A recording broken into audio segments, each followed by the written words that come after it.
Jina langu naitwa Masawe Gabriel Sianga. Mwendesha bodaboda kwa miaka mingapi? Miaka 18 blaza, sio masiara. Miaka 18. Una mkwaruzo? Kwa mkwaruzo nao kaka, matazo nimewapata ni mengi. Wewe umekuwa huko, ni mambo gani ambayo unaona yanajirudia kwa kweli hata wewe yanakukwaza kwamba kungekuwa na elimu jambo hili lingezingatiwa? Kusema ukweli kaka, swala la mazuuzi, askari barabarani wanajitahidi sana, lakini bodaboda wengi wao wanakuwa wafuati sheria. Sasa kwenye junction na ajali nyingi sana barabarani zinatokea kwenye maungo ya mataa, kwenye junction ndio ajali kubwa. Lakini wengi wao bodaboda wengi sasa hivi wameelimika, kwa sababu bodaboda imekuwa ni ofisi, na bodaboda imekuwa watu wanafanya mambo ya kimaendeleo, na bodaboda wamekuwa watu wanafanya waendesha familia zao. Ni wachache tu wanafanya hii kazi, inaonekana ni mbaya.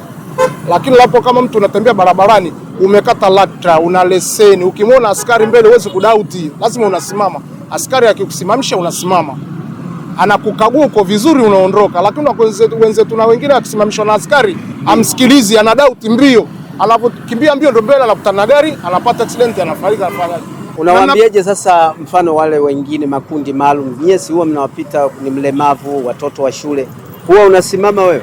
Kwa watoto wa shule siku zote askari asubuhi anasimama hapo, anavusha wanafunzi hapa kwenye rasta na anawaelimisha, bwana, mkiwa mnavuka barabara mwe mnavukia hapa kwenye rasta, msivukie sehemu ambayo hamna rasta. Na shule wanafundishwa, kuna vitabu vya rasta vya kuvuka barabara.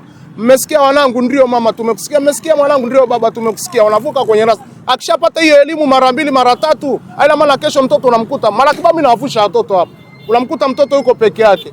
Je, uwezo wake wa kuvuka na barabara zishakuwa barabara ngapi? 1 2 3 4 5 6.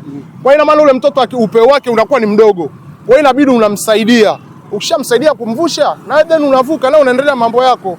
Na siku zote wazazi barabarani, unapoona mtoto yote wa shule anavuka, usijalishe ni mwanao, simama, mpe muongozo, alafu muelimishe. Maana mwanao pia wanamvusha wengine. Mwanangu vile vile anavushwa na watu wengine. Mimi niko kazini na wewe vusha mtoto wa mwenzio. Mpende mtoto wa mwenzio. Ndio maana kasema majirani kupendana, mpenda mtoto wa mwenzio kama wako. Kwa hiyo kiongozi, kwa hii elimu yako inabidi kwamba tutolee sana elimu na watu waelimike, kwa sababu kila siku media tunajitahidi sana kuwaelimisha, lakini Watanzania waliokuwa wachache ni wazito, ni watu wa kulalamika tu.